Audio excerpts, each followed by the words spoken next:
with James Kirklin. Powerful and provocative, prophetic and practical. Have you ever found yourself informative and inspirational? How you gonna do better if you don't know what better looks like? I do. Come on, let's talk about it with me, the mind massager. Intellectual stew. Oh, we're cooking something true.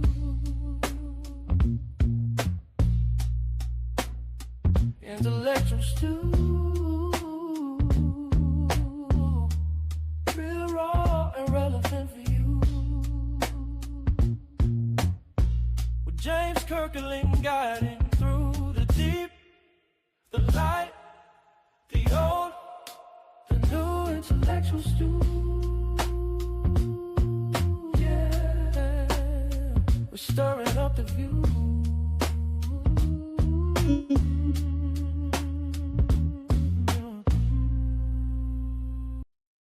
All right, what's up? What it do? Time for another episode of the Intellectual Stew with yours truly, James Kirklin. James Kirklin, I'm your host.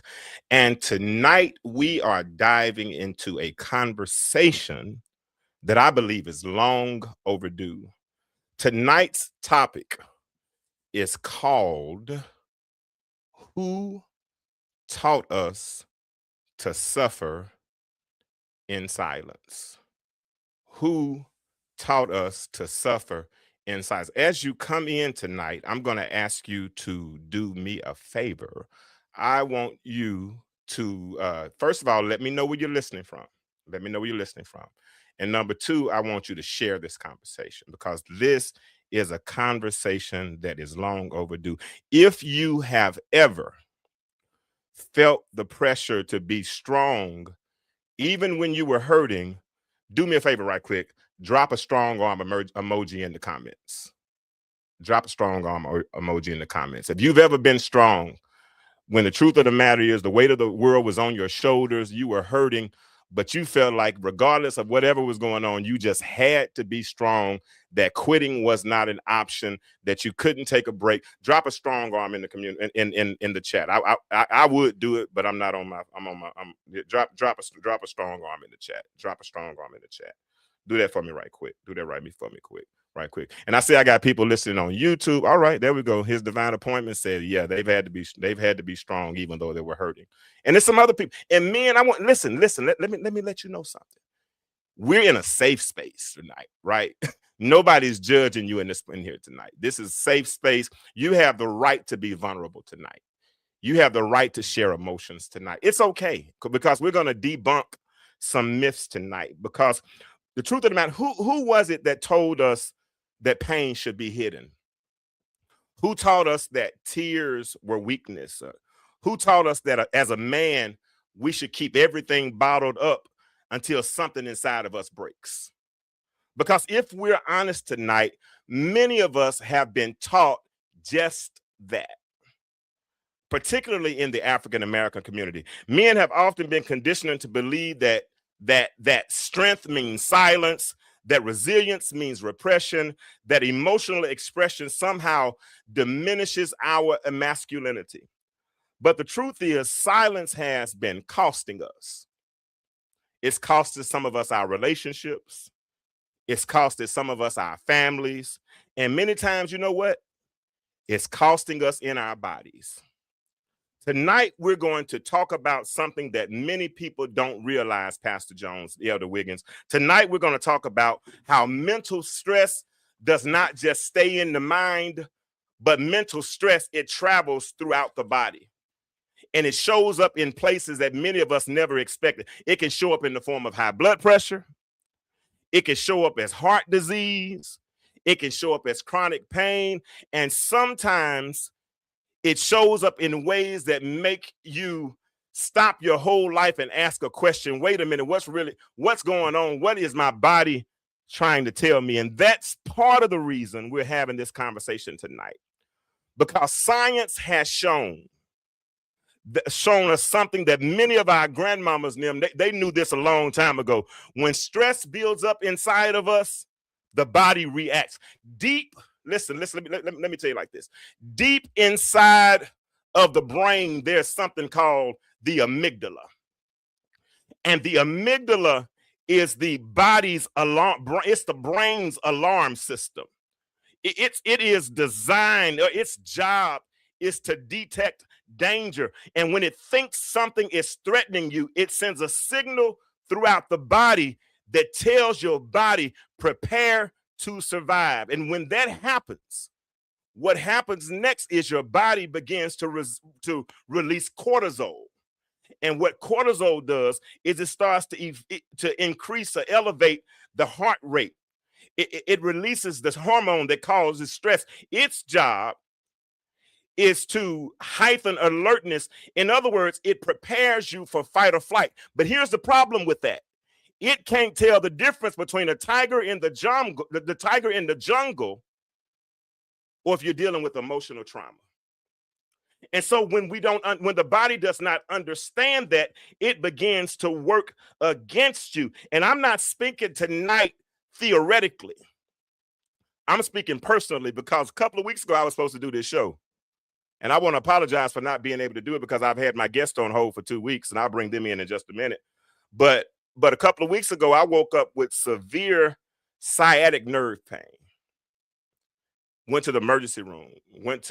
First I went to the urgent care. Then I went to the emergency room, and I found myself literally saying, what in the world is going on in my body?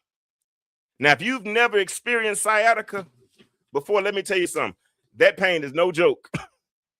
Because it starts in the lower back, shoots down through your leg, gets in your ankle, and sometimes it feels like your body is literally rebelling against you. And I found myself asking these questions. I kept saying, what in the world is going on? Because the doctors can explain the medical side of it, but sometimes life has a way of teaching you a deeper lesson.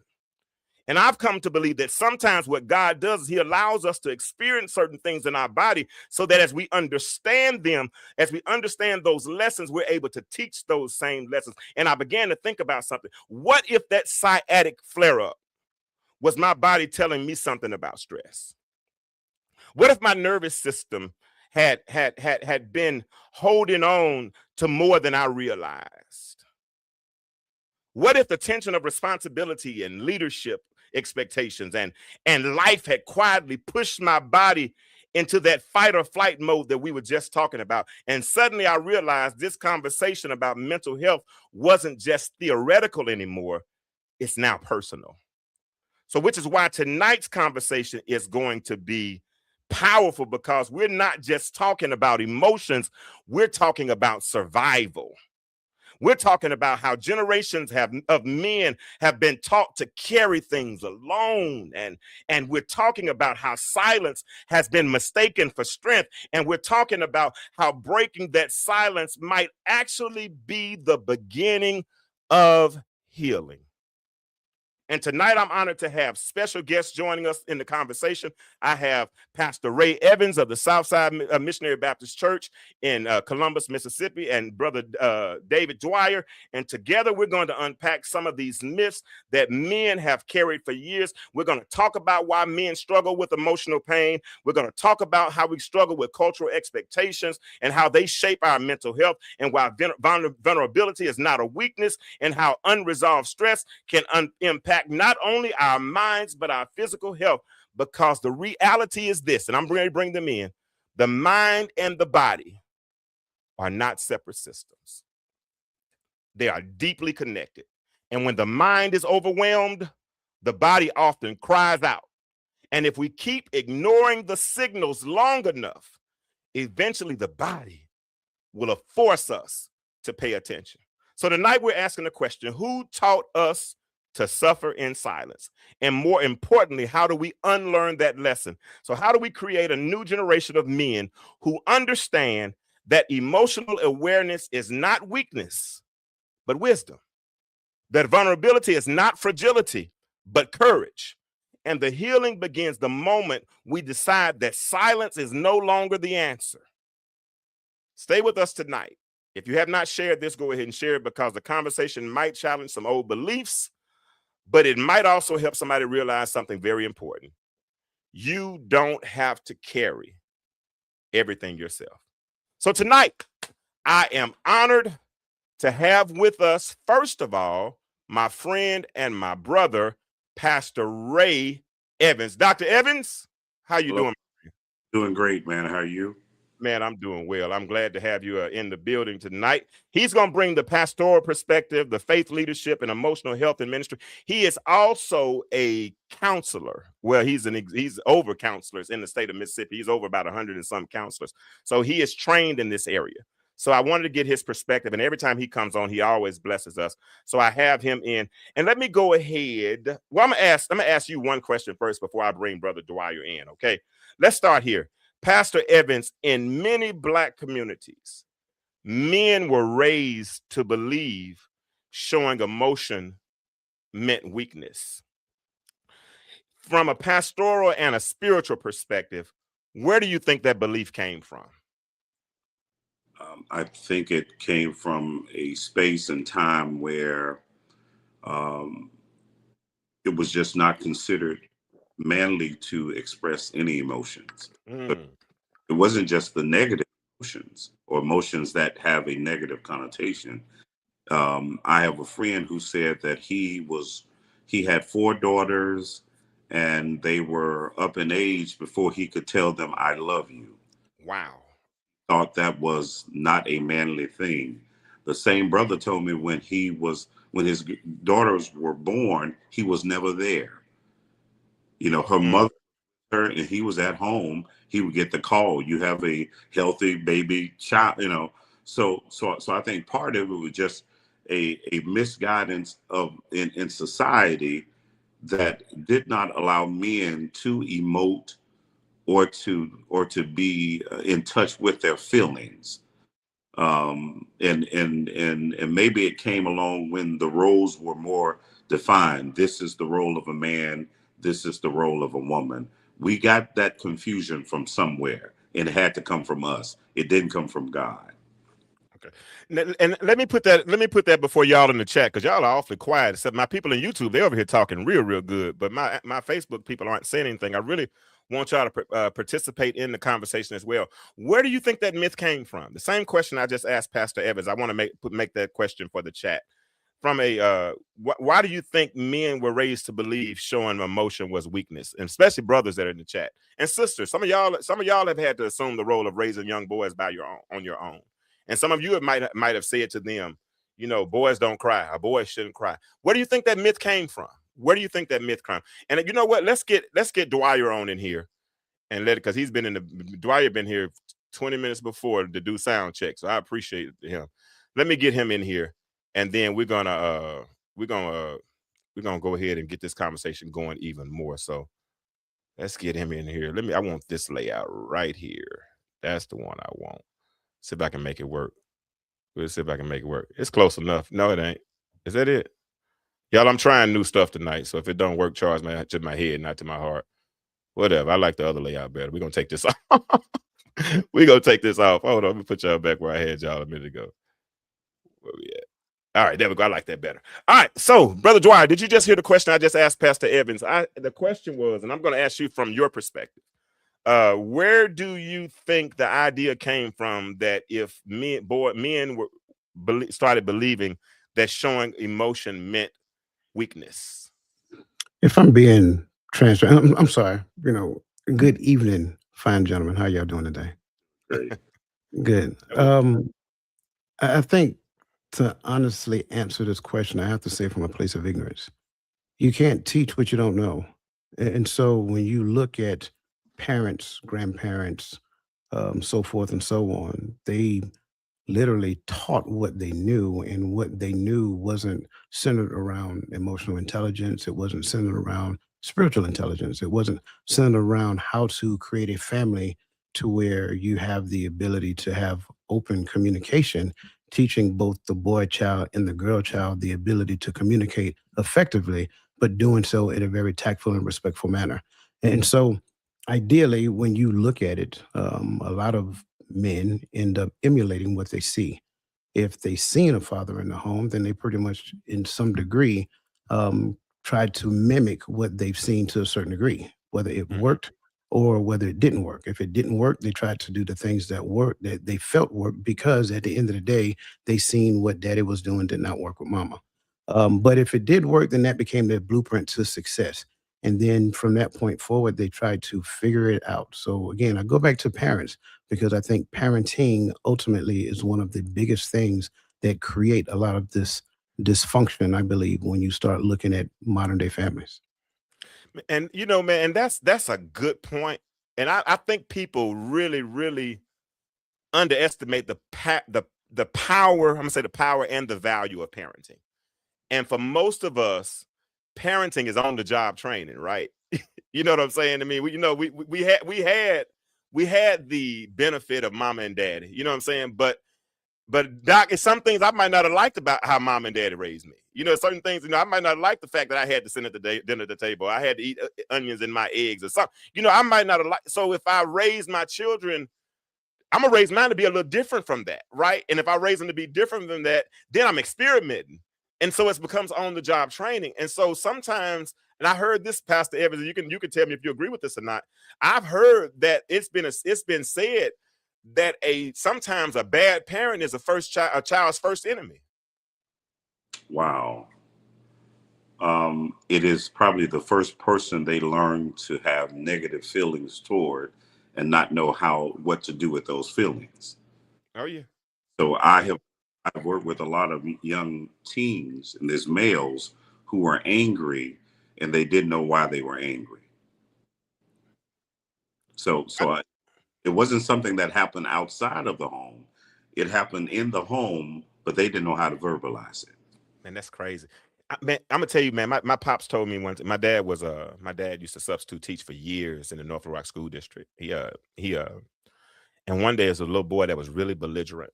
He was really belligerent. He was really belligerent. And so my dad went to talk to him. And when he went to talk to the young man, what he discovered after having a conversation with him is the mama told him right before he came to school, she wished he had never been born. That's his mama saying this to him, right? And so as a 17, 16, 17, 18-year-old, how do you handle those emotions? I used to, I probably sucked at parenting for a little while. I started learning from my ways. At one point, I used to see my daughter in the morning when I'm rushing her. She didn't respond well, and she was crying. And I thought about, I said, why would I put her on the bus crying? So I corrected that quick. Brother Dwyer, if your mama told you on your way to school that she wishes she never had you, how do you handle that? Let's be honest. And I want to make this real, because I don't think it's a large population that experienced that, but I do want to come back to that as well. But for the most part, what I do believe is more reality to a lot is that when parents, whether mama or daddy, they did not, experience a joyful time in their relationship with the other parent. And so they themselves have emotions that they have bottled up. And unfortunately, it comes out. And that emotion, when it comes out in proximity of that child, they become the recipient of that emotion that parent is given. So they may not have said that parent, that they don't wish, they wish that child wasn't born, but they may say something that makes that child feel bad about their father. They may say something that you look just like your father. You remind me of now I'm speaking this from experience. Wow. You remind me of him. I can't say the things that we actually said back then. Not on here. I might get you counseling if I say it, right? Yeah. But yeah, it's real. Now let's go to the extreme of what you said, right? Because you got to look at the relationship dynamics between a boy and his mother. That is literally the introduction to the first person of the opposite sex. That's the person that he believes is supposed to love him, regardless of anything. If I get into any trouble, I can always call my mama. She's gonna always receive me regardless of anything. But when you say that, now you have robbed me of that opportunity. You have taken that away from me, because at the end of the day, I can't depend on you in that regard. And let's look at it from this dynamics. Let's just say all three of us are high school friends. You got that in your mother. You know, my brother here in the middle, he probably got both mama and daddy in the house. I just got mom in the house. And my mama told me that I remind her of my daddy. And she don't even like my daddy. She don't So even what does like that say about me? Mhm. So now not only am I dealing with those emotions, but I'm also dealing with the emotions that I'm hiding while I'm around y'all because to some degree, I'm somewhat jealous and envious for what you guys got that I don't have. Wow. Wow. That's and listen, and y'all listen. If you've not liked or loved or hearted this show yet, please do it and then share it. This conversation is going to go deep tonight, and this is where we're going with the intellectual stew. We call it the intellectual stew for a reason. And I'm sorry if I don't talk about some of the trendy topics. I'm talking about things that I really are going to help our community, help us heal.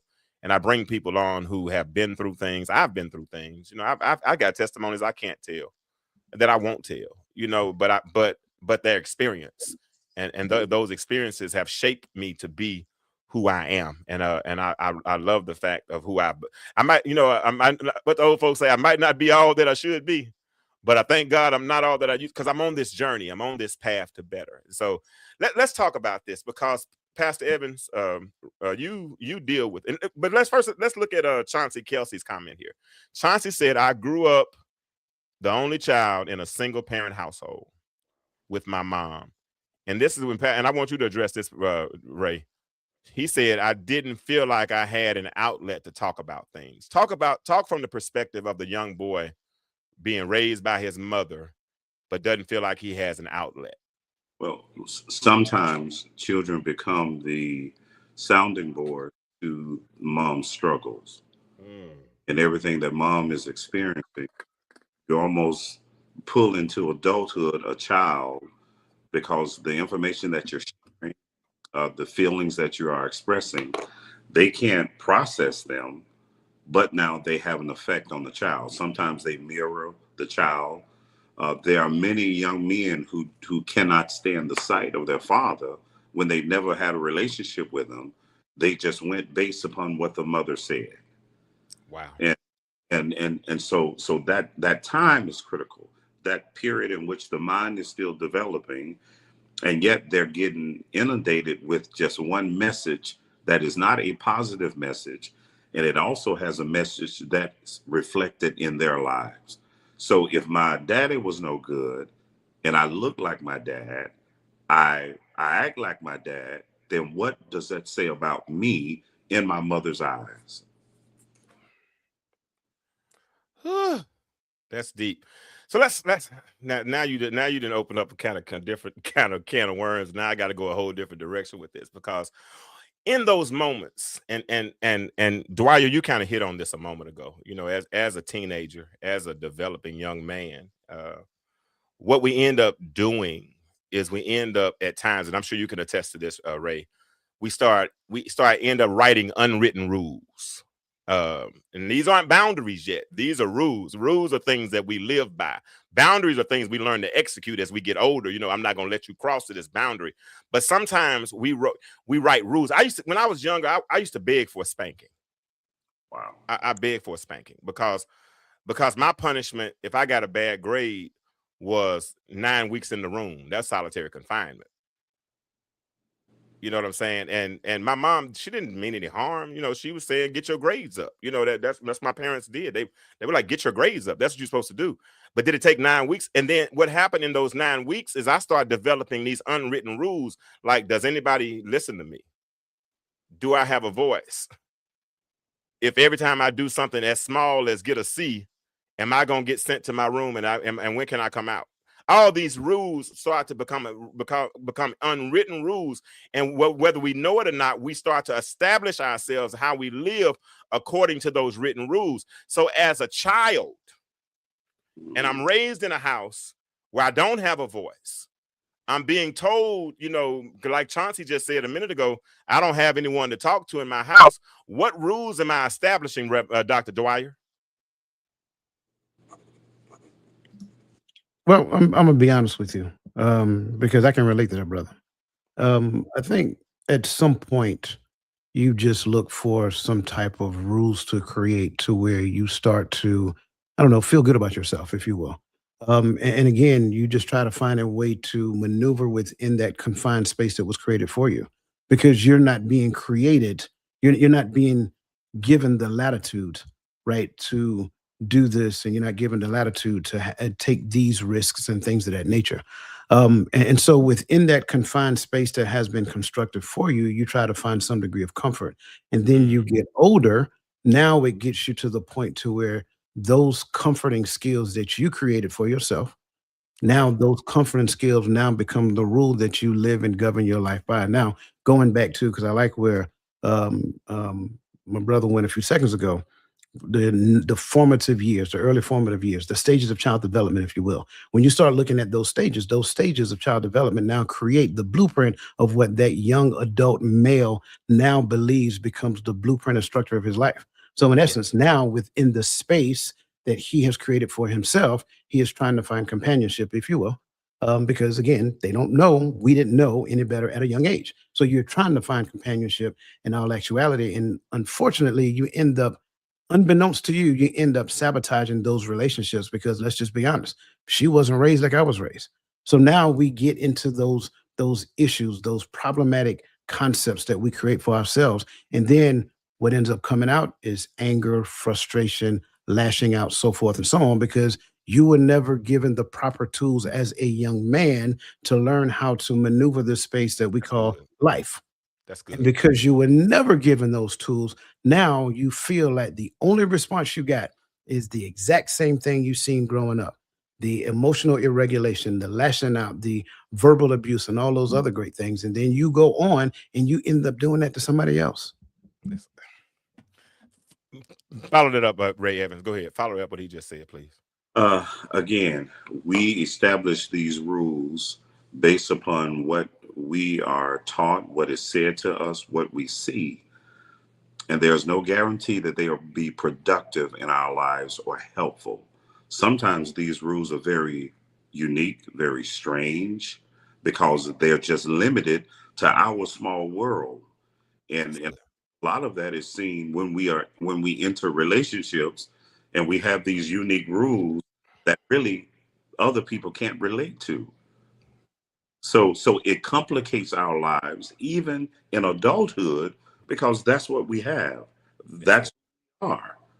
You know, when you talk about the grades, we know what leads to good things happening, what things lead to bad things happening, and that's not the case in everyone's life. So it can be very confusing to a young man, but it could set up tendencies that you go back to even in adulthood. Yeah, that's really good, and that's what I want us to understand. Hold on, I did something I wasn't supposed to do. I'm trying to do too much over here. All right, there we go. We back to where we were. I'm trying to upload another overlay. I'm multitasking. Y'all got to forgive me. But no, you are 100% right. And I get it. I get it because and I didn't understand it until I wrote that book last year called Stuck on the Couch.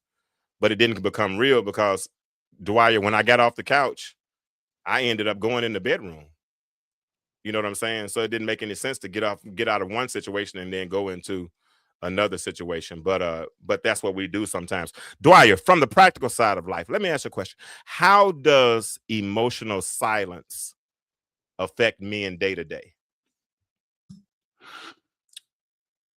I appreciate the, and I'm gonna go a little far left if you don't mind. I appreciate the topic of emotional silence, but I like to call it more so along the lines of emotional constipation. It And, is. and why do I call it that? Because you get built up. You are taught at a very young age, little boys don't cry. Mm, You're taught at a very young age to get up, wipe it off, and get back in the game. Don't worry about it. You're taught at a very young age when you have a failed relationship that, you can't really talk about it. You don't necessarily have, like you just heard previously, you don't have the outlet to talk about it. You didn't have your dad there to talk about how he processed it when he was young. So now it gets to the point where you get older and it's like, you can't express it. You don't feel you have you don't feel you have the space to express it. You really don't feel like people care if I'm just being completely transparent. And mm, so It has nothing to do with whether or not somebody else actually said that. It's really what you believe. And then if you're not literally fulfilling your utilitarian value in the environment, in your household, it's like, what's your purpose? You know, we've heard it before. What do men do? Well, you describe men. Men provide and protect. That's it. That's all I'm good for is provision and protection. So it's like now, as long as I'm doing that, everything is fine. So that being said, do I have the space to talk about I had a bad day at work? Do you really care whether or not I had a bad day at work? Or at the end of the day, I'm having some issues or concerns with our oldest child, you know, him being a man and things of that nature, who, by the way, is an adult child. I just say it that way, right? As my adult child, him being a man, I'm struggling in that space to try to transition from fatherhood to more of an advisor in his life because it's different. So when you look at it, that emotional constipation becomes a buildup. And what ends up happening when that buildup continues to prolong, it comes out like a volcano. And when it Yeah. comes out, now what I'm teaching you, ideally, is that you don't want me to express myself because you think every time I express myself, it becomes an explosion. To where the reality of it is that I was taught to keep it all in. And then at the end of the day, when I can't keep it all in, this is what it looks like. So I mean, I don't want to keep going on and on and on because I can as it pertains to this, but I think it's really problematic when we live in a world where the world itself, and you guys can correct me if I'm wrong, but where the world itself doesn't want to hear the voice of the man, they just want the utilitarian value of the man. Utilitarian value of it. Go ahead, Evans. I saw you. He was about to explode. Go ahead, Evans. I think that is a wide ranging problem because when any man starts talking about his feelings, that's when his manhood is called into question. When we continue in silence, then we're this person that no one knows. So you have it both ways. But Okay. I wrote this down: to confront through dialogue. So many times it takes a level of emotional courage to talk about those things that burden us the most. Mm. You know, and if we have never had that luxury of expressing ourselves in that manner, that is a very, very difficult thing to do. And it does not happen overnight. And it does not happen with a partner who questions your strength when you give her vulnerability. You know, it has to be a safe place. That's good. And listen, y'all in the chat, please do me a favor. If you've not, if you can't see his divine appointment, are we all on this? Are we? Can y'all see us? Can y'all hear us? Listen, it's that's good. Y'all said it. Everybody in the chat though, do me a favor, like this, like, share, please, heart this comment, make this show. We still got a little ways to go, and I'm enjoying the conversation. I'm enjoying the conversation. I'm on both, on the regular side, you and see all of them. Okay. I had a friend of mine tell me today that a couple of weeks ago he had to go to the emergency room, and when he went to the emergency room, his blood pressure was like at 195. Oh, okay, I got you. Oh, y'all can't see us all on the mobile side. I'm sorry, I apologize. I don't know how to fix that. Okay, I do see what you're talking about over here on the mobile side. That's what that is. How I do that? How I fix that? Girl, you just taught me something. Hold on, let me try something. Oh, shucky ducky quack quack. Now you can't see us like that either, can you? Now you can see it. No, you can't see us all right there either. I don't know how to fix it. I'm gonna have to work on that one for next week, y'all. I apologize. Is that better? Yeah, she got me all mixed up now. I'm gonna hide this because y'all got me nervous over here now. They got me nervous, Evans. They got me nervous. I like the three I had at first, but I don't know. I see what she's saying now. But anyway, what was I? Oh yeah, I had a friend of mine. He went to the hospital last week. 195 blood pressure, 195 over 100 and something. And they got his blood pressure back down. And when he went home, you know, he was talking to his wife and saying, you know, hey, some of the stressors that I'm experiencing are in the house, you know, da da da da. And first of all, I kind of got on him for telling me his business, because I don't really like, you know, people telling me, you know, you got problems in your house, you know, you work that out at home. Don't really come telling everybody your business. But he knows I'm a safe space. So anyway, he told me what he told me. And he said she started arguing with him and started saying that no, that wasn't the case. ladies, let me ask you a question. Is that a good time to argue? He just got home from the hospital. Blood pressure 195 over 100 and something. And you want to say, if he's telling you, if you ask me the issue and I tell you what the issue is, then don't tell me that that's not the issue. Does that make sense? Anyway, let's go on. We talk about this. Go ahead, Evans. You agree to say something. I can see it in your facial expression. It makes all the sense in the world, but having the control to actually deny self and allow someone else the safety of being able to express themselves. Sometimes that's a struggle. To give is sometimes a struggle because most times we think about ourselves. So if I turn that around and I have been probably where the wife has been, and the first time I hear something negative, I don't think about what they've expressed. I think about how it makes me feel. And I just think that is something that we have to mature through. Or two, because that's just a natural reaction instead of being in the moment with someone, being supportive of them. Yeah, that's good. That's good. That's good. Let's get back on this emotional silence piece of being, as my friend has called it, emotional constipation, because we do retreat. And I didn't realize I did it for years. For years, I probably was a ambivert. More. I don't think I was ever an extrovert, but I think I might have been an ambivert, somewhere in the middle. But over the past several years, especially after my divorce and the pandemic and everything that went on, I was alone so much. I went so long without talking that at a certain point, I didn't even want to talk at all. I didn't want to talk to anybody. And people were thinking I was arrogant and people think I was mean. I just was I didn't want to talk. I had nothing to say. And in part of that time, because of everything that I had lost, Dwyer, between the family and everything, I was so embarrassed. I was so depressed. I didn't want to be seen until I presented a better version of myself. So if I was quiet, maybe you didn't see me. Maybe if I was quiet, I could get in, get out, and get back to my couch before y'all caught it, right? Because truth be told, because if I talk, guess what? Now I've told. Oh, God. If I talk, now I've told it, because now I've shared it, and now I'm responsible for saying it. You understand what I'm saying? Because when you put those declarations, you put those pieces out there, now you got to live up to what you said. And if I don't say anything, I ain't got to live up to it. I'm good. And I probably lived beneath my expectations for a long time because I stopped talking.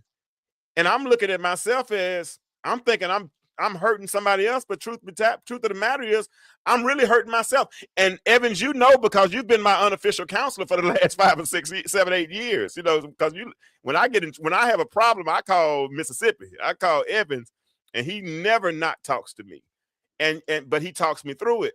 Now explain that that process that I was going through where I didn't want to talk, Dr. Evans. I think it's a very common place to be when you Really? want to be just ignored for a while until things come back to a better place for yourself. Mm-hmm. And I can speak from experience. Married for 30 years, did not talk in my marriage because it usually led to a greater issue or an argument. So if I could process stuff within my mind and make sense of it, I just didn't. Well, the only thing about that, it kept me right where I was and never to grow as a man. And I accept responsibility, for that. Now, the one thing I know I have to do is be expressive of what I feel, what I think. And as I said before, it's a level of emotional courage to put it out there. Wow. But now I'm willing to do it because the loss was so great until I don't want to experience that again. I got to bring the ladies in on that conversation right there. And ladies, I want y'all to hear what he just said. And I want y'all to talk in the chat if you would. Like I said, they talking good over here on they're talking real good over here on on YouTube. They are. I wish I could put all the comments together. But Evans just said he was married 30 years And he said a lot of times he didn't talk in his marriage. And what I heard in that, sometimes we don't talk, and I could relate to that. But I ain't had that much problem in my relationship. I ain't gonna lie. I can't say that was my testimony, but I've heard people with that testimony. He's saying he didn't talk to keep the peace. Because sometimes when we do talk, it leads to confusion. Ladies, how do you feel? How do you feel hearing that? I really would prefer, especially those in relationships, those who have been married, not somebody who's just from the ideology or the idea of being. I'm talking about a really good, healthy, realistic, non-delusional marriage, not the ideology that this figment of that we put out here, of these ideologies that we have out here. I'm talking about a real, if you're not Christian, that's fine, but I'm a moral. How about that? A moral marriage, where there's mutuality, there's love, there's responsibility. And then you hear your husband say that he doesn't talk on purpose. And the reason why he's talking is because he doesn't talk is because he wants to keep the peace. Now he pays the bills. He shows up for the children. He sleeps beside you every night. Y'all show up at functions together.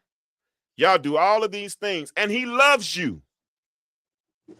But he don't know how to love you, because if he loves you the way he's been loving you and he talks, then in that moment, he has to be prepared for the backlash. You want to follow up on that, Ray? I'm just writing down the skills of Delilah, but not the spirit. Remember what Samson said. He was able to lay his head on her lap. Hold on. Dwyer, you ain't never experienced one of these, but my boy, Evins about to get one right now. You ready, Evins? Hold on, here you go.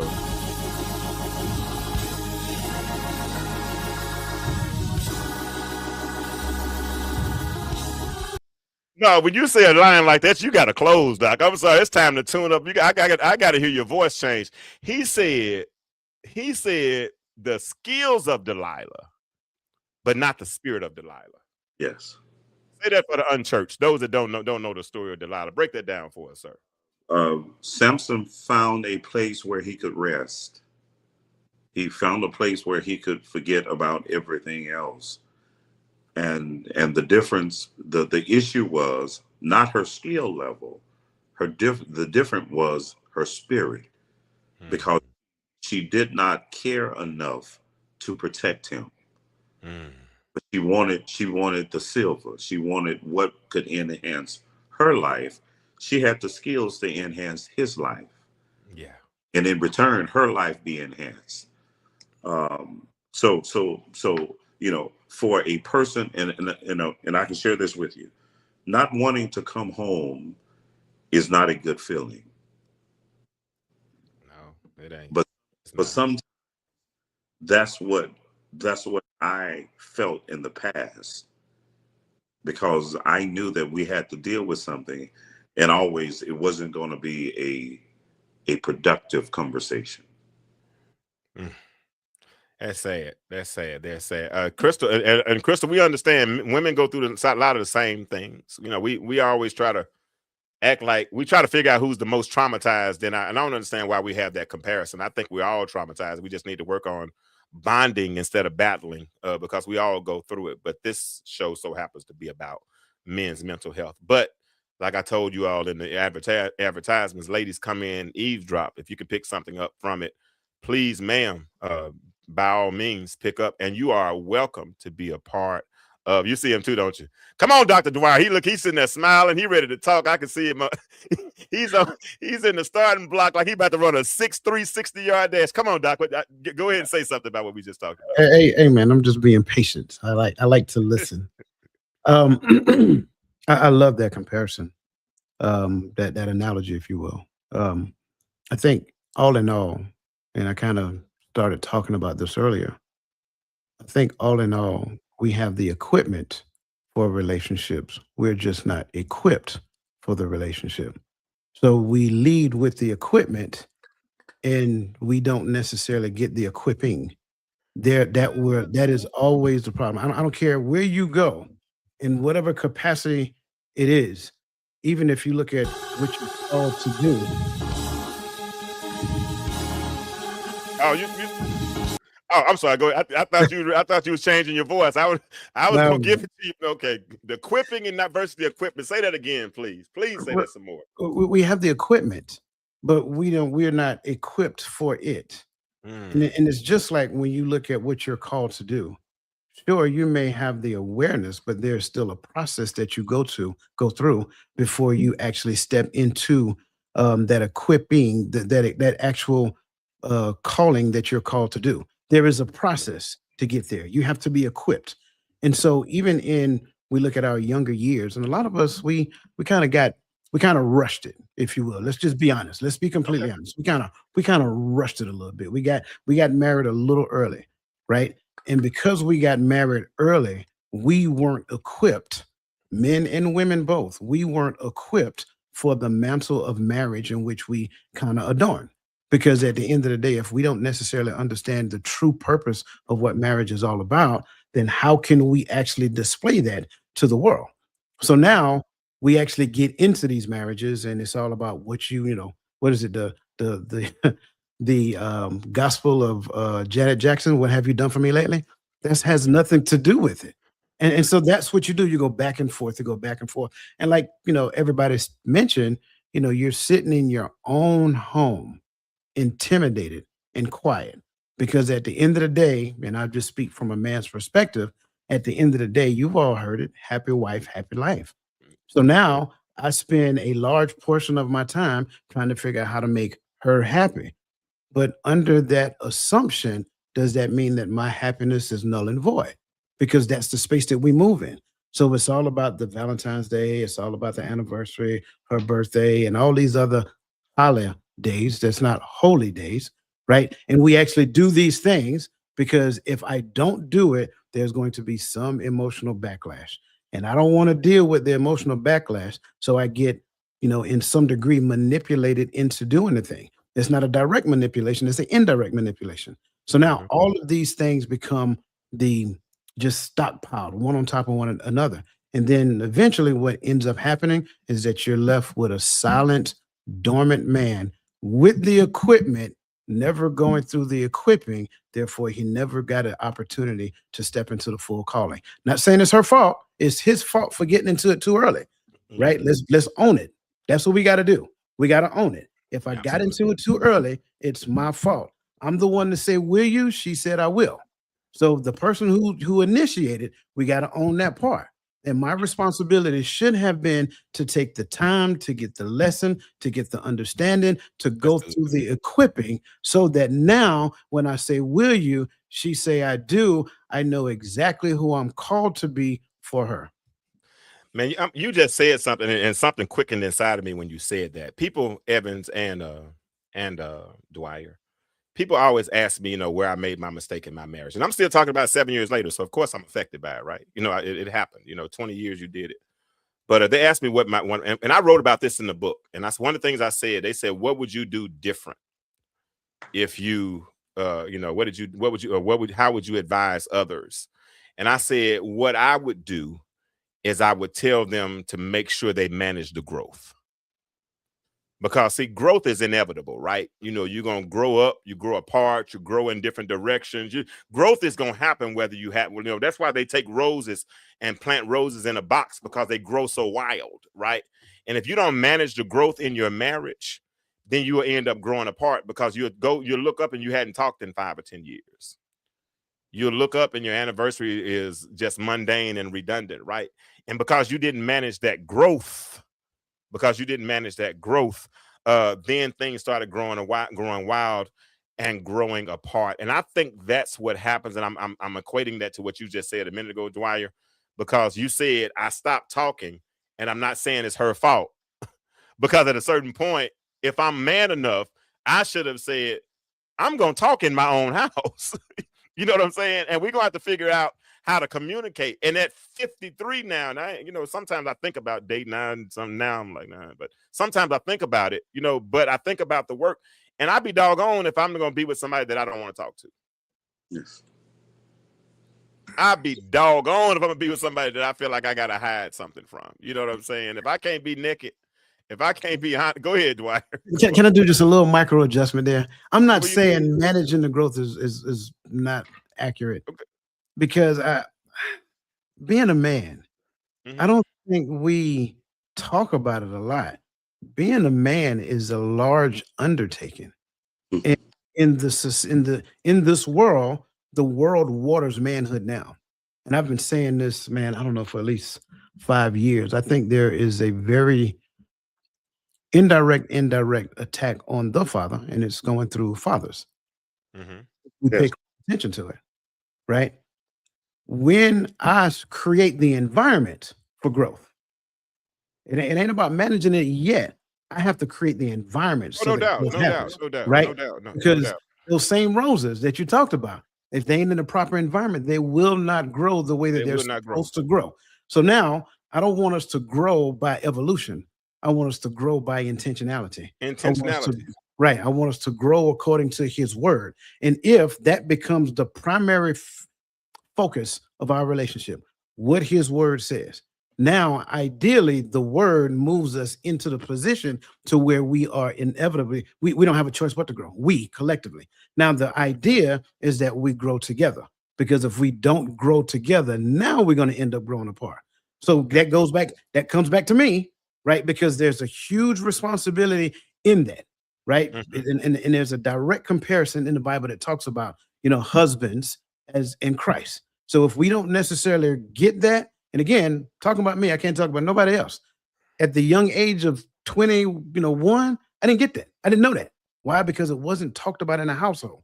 I got the law in the household. I got the 10 commandments, but that's where it began and that's where it ends. Then after that, what did I get? Church, right? So I got the 10 commandments and I got church.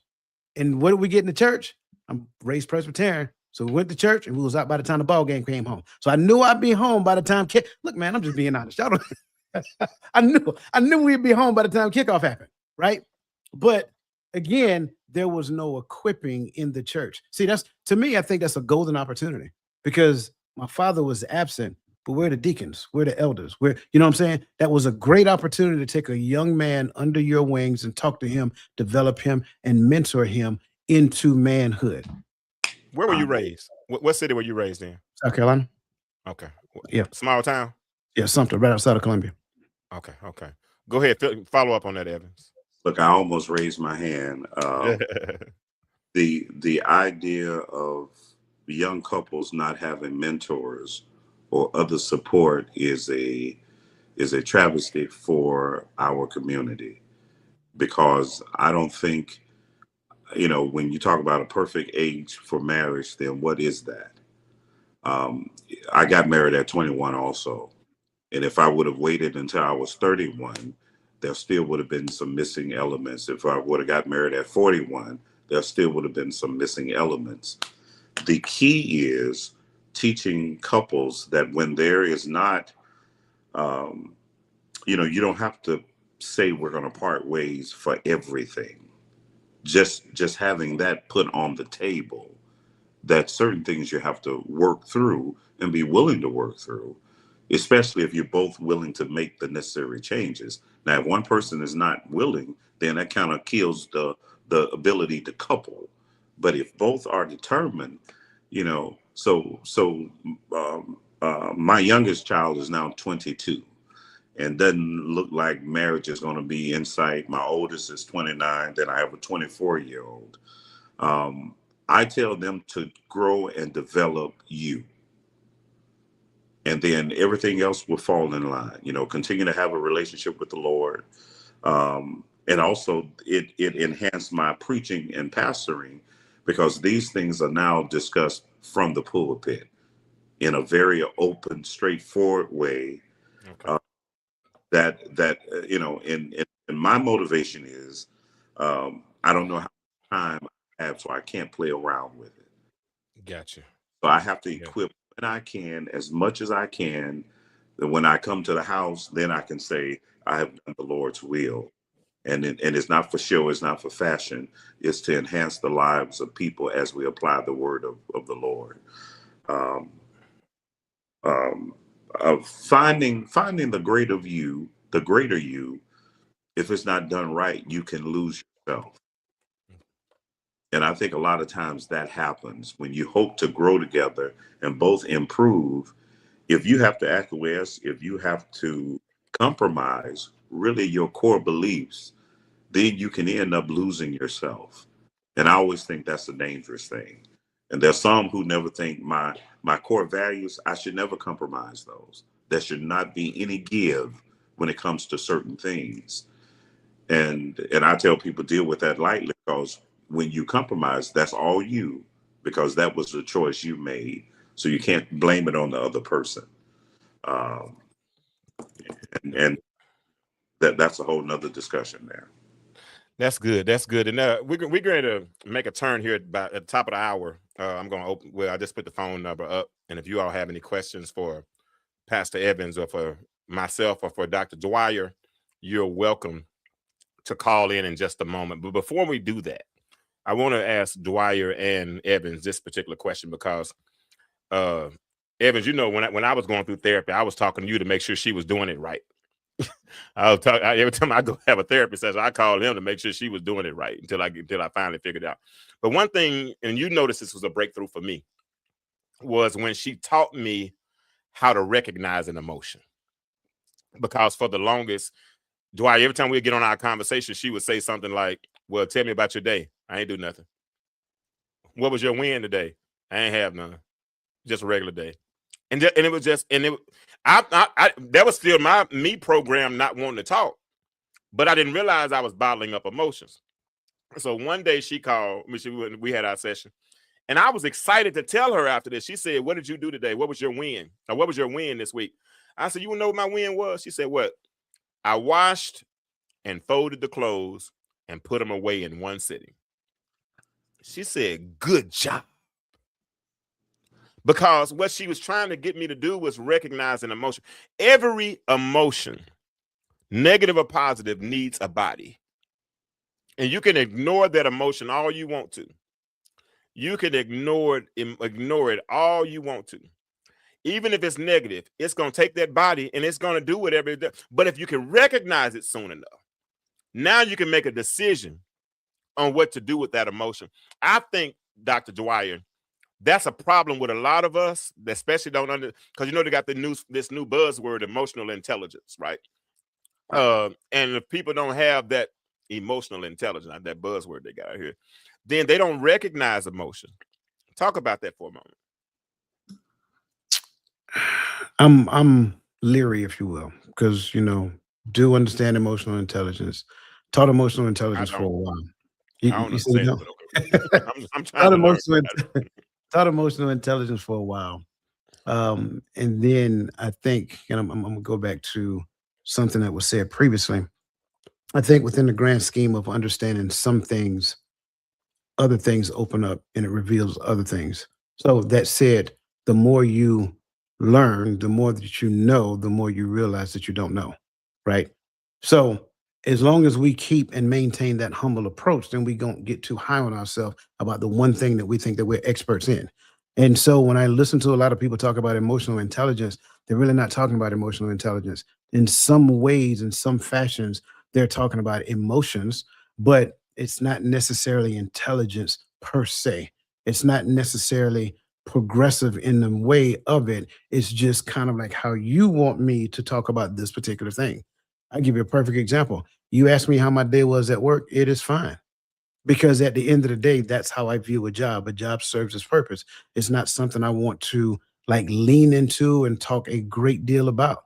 So at the end of the day, do I have the ability to talk about the things that I want to talk about? Do I want to talk about those things? Right. So there has to become a level of awareness, right? When it comes down to emotional intelligence. First and foremost, part of it, if we're in relationship, it's not about what you want me to talk about, right? Why don't you ask me what I want to talk about and allow me to share that with you? And so we go from, and I say it this way, we like to talk emotional intelligence from the standpoint of emotionally ignorant and end up emotionally manipulating people. But what is emotional intelligence overall when it comes to us?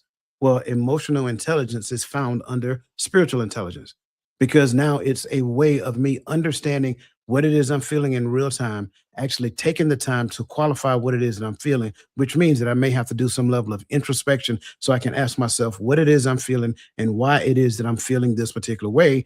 And then what is the necessary change that I need to make as it regards to this, and then do the thing that the new change is telling me to do, all while being emotionally regulated, which means I don't get too high and I don't get too low.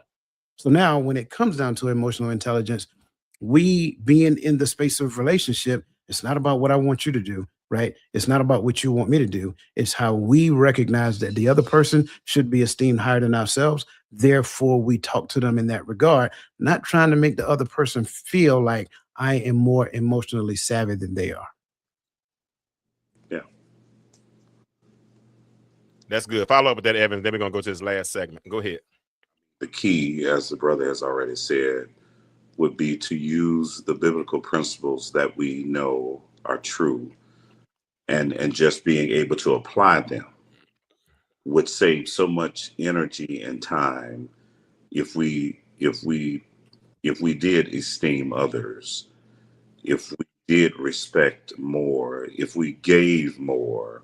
You can always, you always want to, some people, they always want to receive, but they never want to give. And I think when a person is a giver, at some point in time, you do want to receive.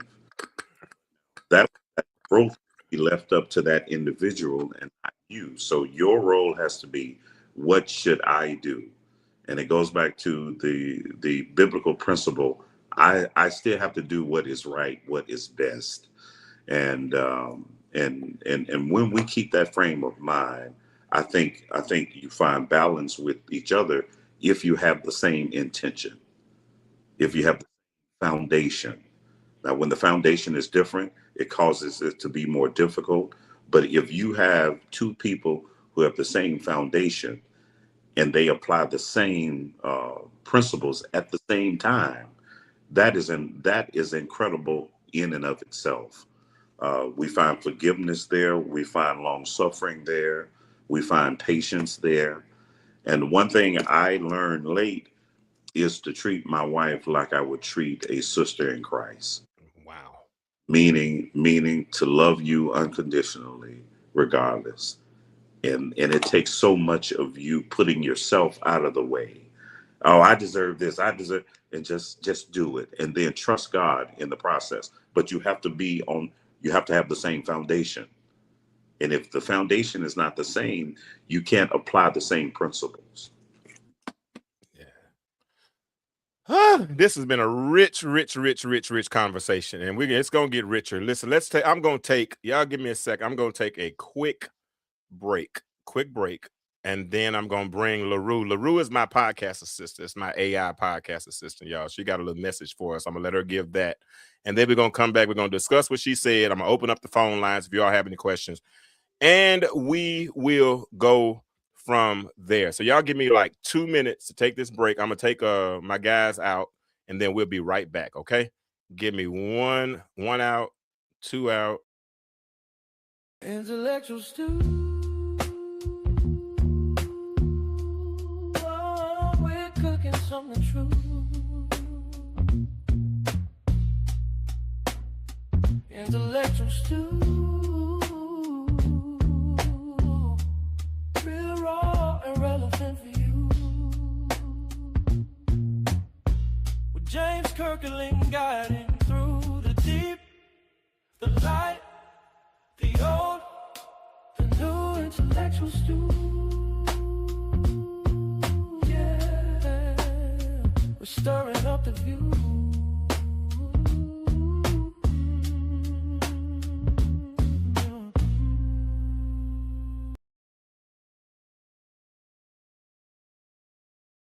This week, I noticed a conversation that keeps appearing across many spaces. The idea that strength often meant silence for Black men. From a young age, many boys heard messages like, man up, don't cry, or handle it yourself. Over time, those messages can become emotional training, teaching men to carry pain quietly instead of speaking about it. Cultural conversations today are beginning to question that tradition. More people asking whether real strength might actually include honesty, vulnerability, and community. So perhaps the real question is not only who taught us to suffer in silence, but also who is teaching us that we no longer have to.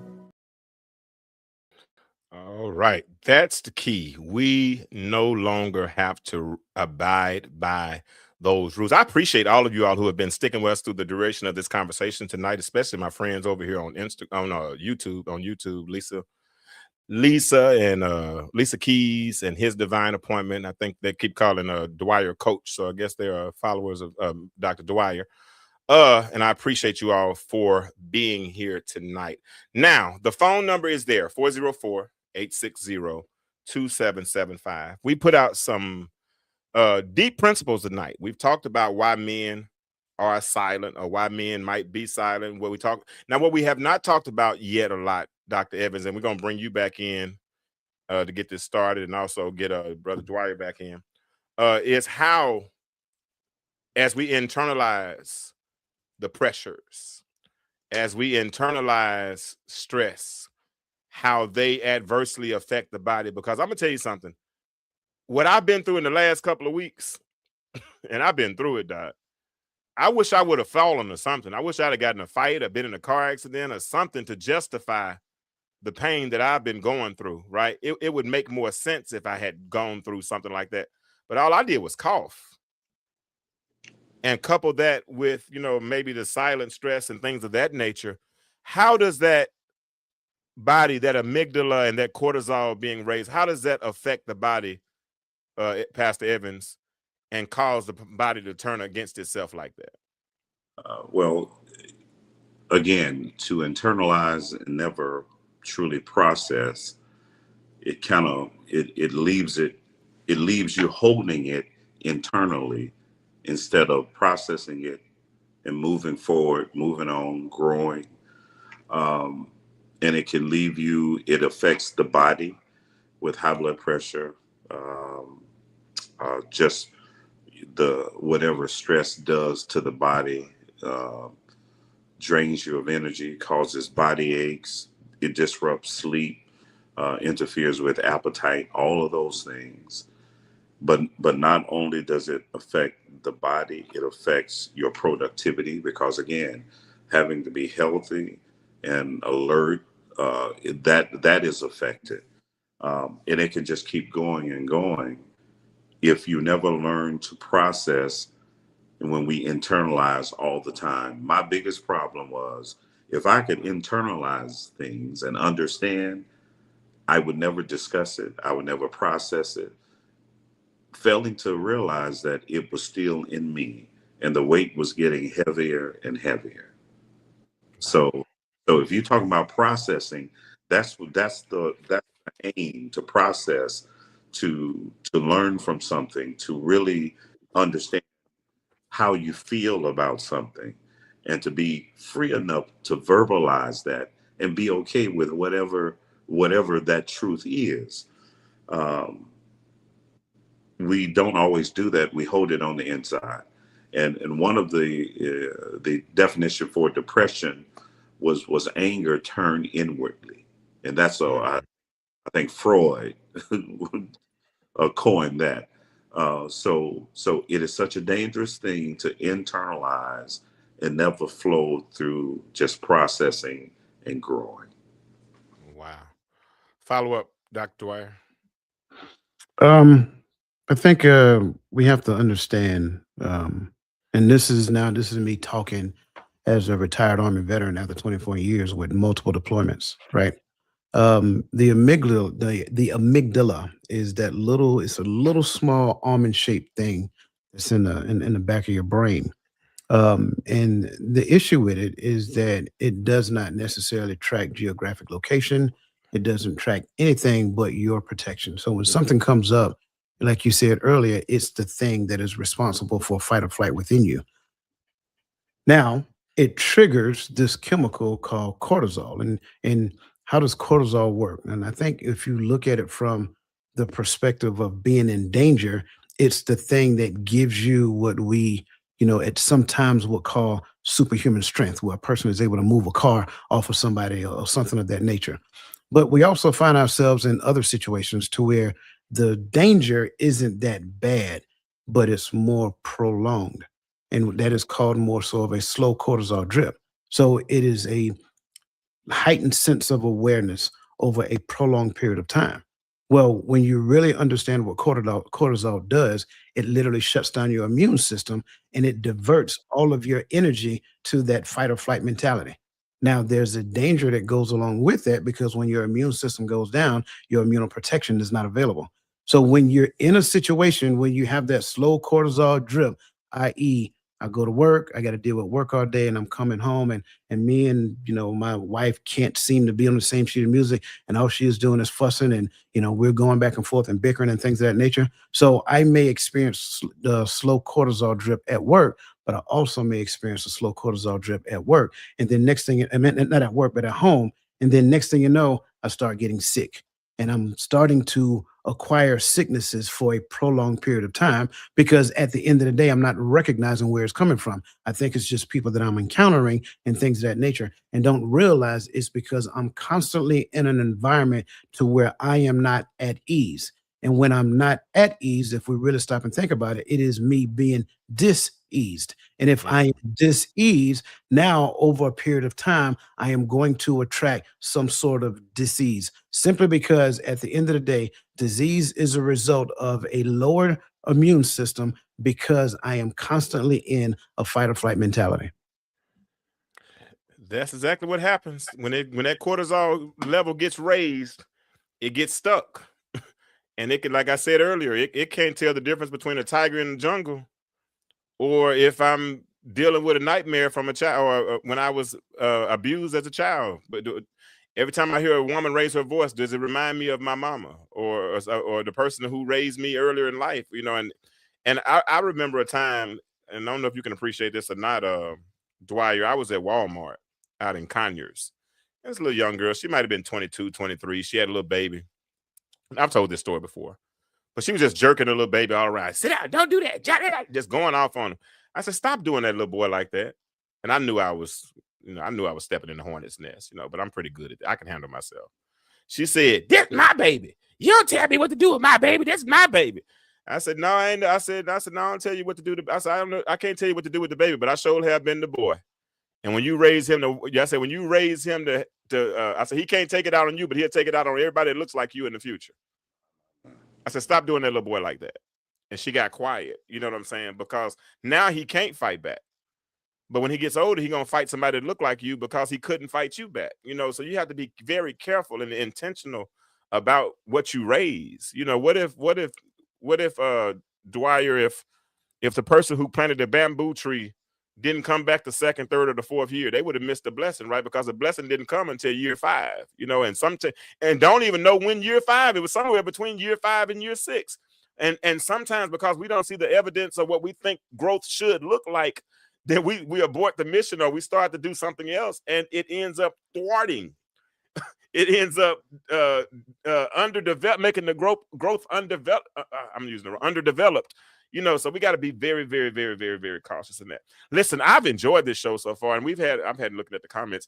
But listen, I have put the link in the chat. If you all want to come on, I have no problem with that. If you have some questions, I got a whole bunch more questions I can ask, and I'm sure they'll answer them. But I'm going by 17 more minutes. We're gonna give the benediction. So if you have, unless we're in a deep conversation, but if you want to come on the show, ask any questions, call in, click the link, whatever, I'll let you come in. Now, if you come on, just be respectful. That's all I ask. I don't think we've said anything disrespectful, so I don't think we'll have an issue in that regard. But if you have any questions for Pastor Evins, or if you have a question for Dr. Dwyer, give us a call, or like I said, click the link, and the link will enable you to come on video. I don't have a problem with that tonight. Now, so while we're waiting to see if anybody is going to ask any questions, I do want to ask this question, and I'm going to ask it of you, Pastor Evins. How can faith communities model emotional honesty without losing spiritual strength? Model. What's up, Dawood?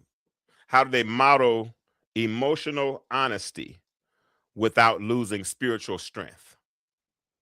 We could be emotionally honest, without looking weak, as they say. But so how are we going to do this and still display spiritual strength? When it comes to any local congregation, I think it starts with the leadership able to model. I try my best to be very transparent, vulnerable every time I preach, because I want to give some credence to the reality of what is being said. And I think if we don't have a safe place, then church will be just another place where people gather, and there's not a realness that's there. So I don't think that you can get all that you can when what is being modeled before you does not continue to hold on to something that reminds everyone of reality. And to bring faith in that reality is what every biblical character has ever done. And that is where we see the blessings of God. That is where we see God moving when we look at our very real situation, and we look at it from the perspective of when God intervenes, how he can come in and do only what God does. So I think it starts with the leadership. I think it starts with an atmosphere that allows for people to be honest. Mm. And I always tell people, if you can't express yourself, if you can't cry, if you can't just sometimes sit in silence or sacredness in church, then what has church become? That's good. That's good. That's good. Hey, that question is for the audience right there. What emotions, and this is for men and women, what emotions were you taught to hide growing up? What emotions were you taught to hide growing up? Dr. Dwyer, this next question is for you. How do we create spaces where men, and I'm not just talking about in relationships, I'm just talking about in society and community. How do we create spaces where men actually feel safe enough to speak? And I really want to hear your perspective based on what you've told us as far as your orientation. Yep. So it's almost as though your question takes me to the end of what was just said, because I'm agreeing. And if I may, I'm gonna kind of lean off of what he just said. I think we live in a society to where I have to do some type of some condition setting before I can be honest and transparent about what I'm getting ready to say. And it may sound something along the lines of, I don't mean no harm, but, right? Or don't take this the wrong way. And when we have to do that, what ends up happening is that we are almost like watering down what is getting ready to be said. And so from the previous response, I think the thing that must happen is that we have to recognize that the word does not necessarily need my caveats. If I get to the point where I feel like I got to make you feel better about what he said, now I am actually putting myself in a compromising situation. So going back to what was actually said and talked about, there are three things that I really do believe that every person needs to understand. And we would do well to understand this in our community, because there's this thing called a commune. And we don't talk about a commune a lot because in essence, well, most of us probably just don't know, right? But what is a commune? A commune is literally a group of people who live together to share responsibility and to share resources. And through the commune, there's this thing called communion. And communion, as we know, is often as you do this in remembrance of me. So now that communion gives the commune a focus. And so from that point on, that becomes a community.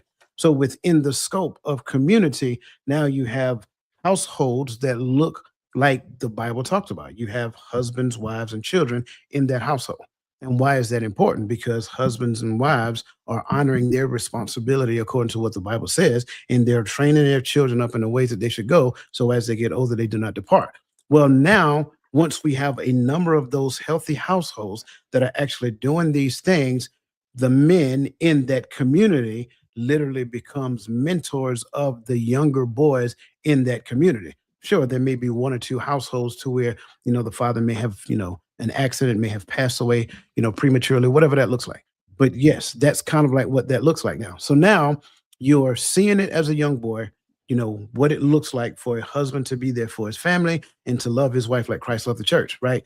You see what that man does in the community as helping out, especially when there's a family and there is no man in that house. He is actually respecting him, kind of like my brother said previously. He is respecting that woman as a sister in Christ, and he is making sure there is no lack.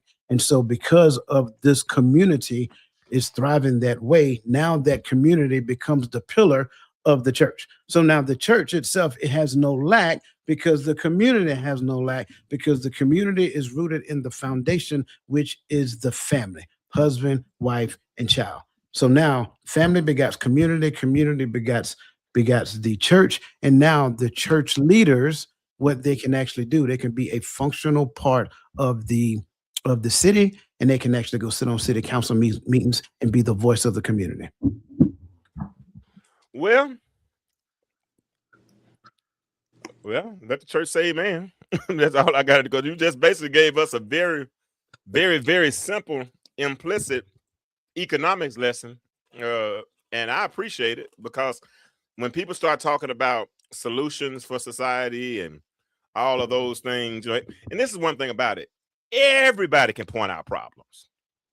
I bet you, I haven't seen it yet, but everybody, and I'm glad so far in this conversation we haven't really had anybody point out any problems. This has really been a very solution-based oh, somebody just did put a problem. Somebody put okay. Damn, Dawood, you just all right. Jesus. This has been a very solution-based conversation. It really has. And we haven't, because I think anybody can point out a problem. You know what I'm saying? I can walk down the street and I can point out every problem. I can say that the red light don't be red long enough. I can point and say that the curve is too high. Everybody can point out a problem. But when people collaborate and come up with solutions, and what you just did, Dr. Dwyer, is you gave a solution. And that's what it's supposed to be like. And the thing is, if you want to get a measurement of a circle, how do you start? In a solution, in the center, right? You start anywhere other than the center, it's off. We've started everywhere else trying to find solutions instead of starting in the center of our community and the heart of our community. And that's where we are, and we're messed up. Let me read. Dawood said this is a solution. He said the problem is we are apologizing for speaking the truth. Okay, you're right. All I saw was problem. You're right. But we don't have to apologize for speaking the truth. We don't. Dwyer, Lisa Keys asked you a question. We're almost out of here. But she said for Dr. Dwyer, and we're going to get Evins to answer this question as well. But how often do we seek divine wisdom versus relying solely on emotions or logic in conflicts in major decisions? Because, and you got a point with that question, Lisa, because if you're not emotionally stable, your decisions are affected. Go ahead, answer her question, please, sir. I would add to what you said. If we're not emotionally stable, our emotions become the decision. So when we really look at this, there's two ways I'm gonna answer this. How often do we in this society? I don't think too often, right? Sure, I believe that. Sure, you have men who may do so more often than the normal. But when you really pay attention to what's happening in this society, in this world, in this culture, in these particular positions of prominence, which I don't have to be specific, I think y'all can figure out what I'm actually saying. I don't think there's a lot of spiritual seeking or guidance seeking from the Father when it comes down to these decisions that's actually made. You do something at me, then the response you're going to get.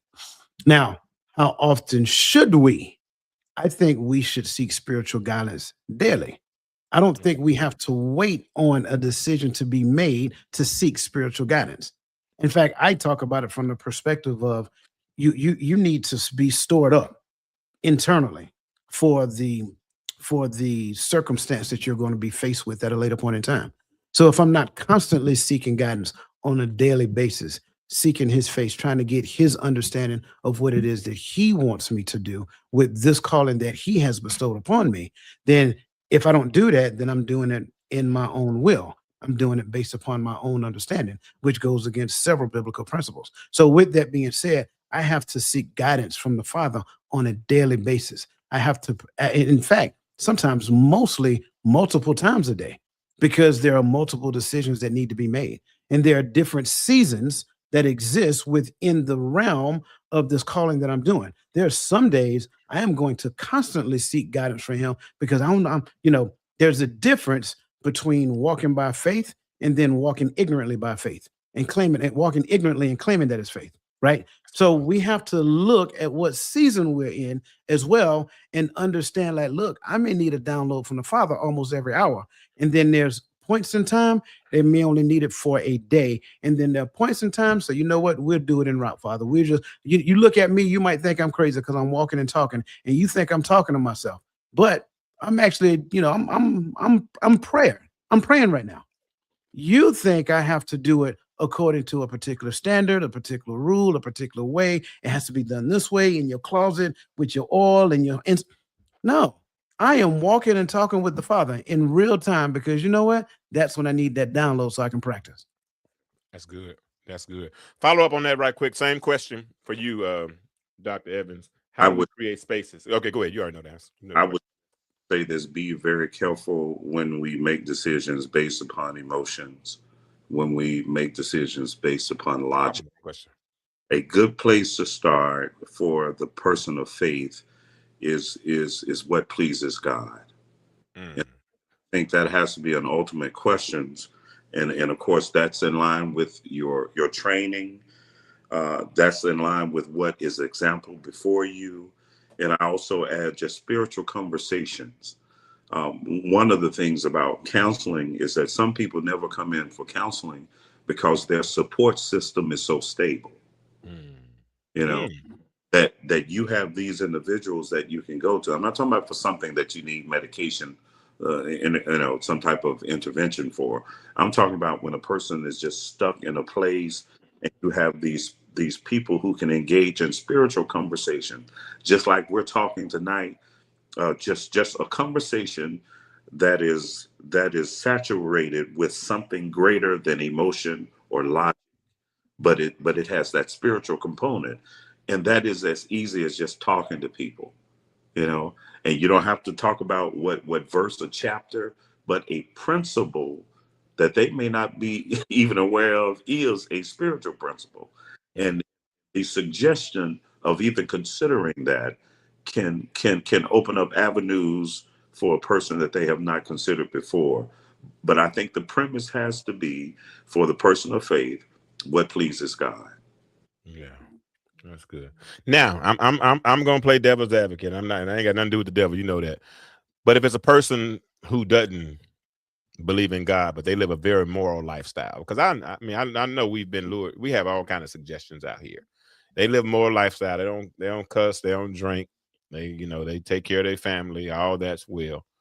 What do you say to them?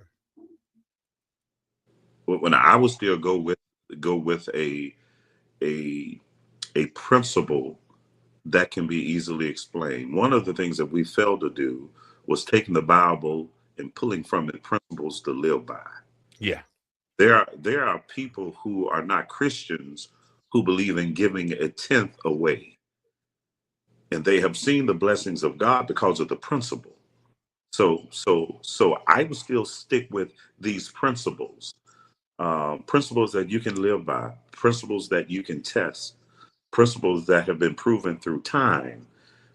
If a person is not a Christian or not a religious person, we have to live by some rules, and I would still suggest those even for a non-Christian, which you consider.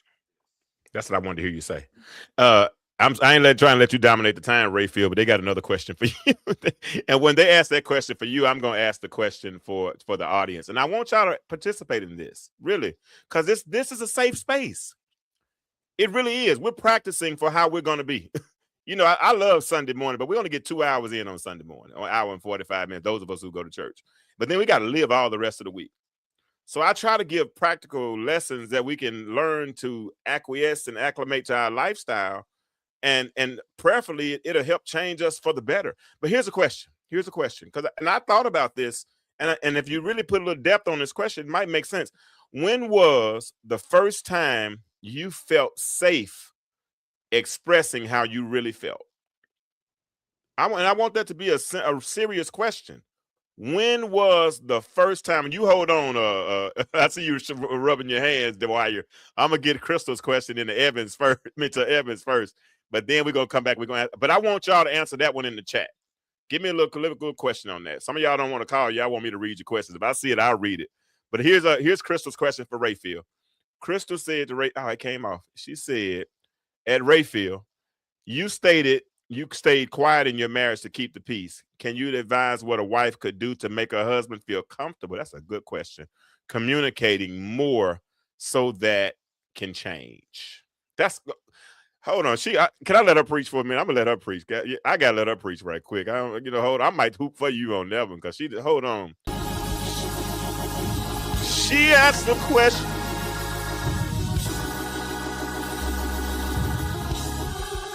Yeah, to make a husband feel comfortable, so he'll talk in the home. Okay, I'm sorry.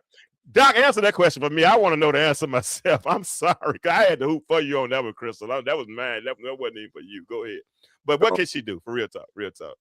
To be totally honest, I think the wife can listen, can always express unconditional love, and sometimes to sit in silence and just receive.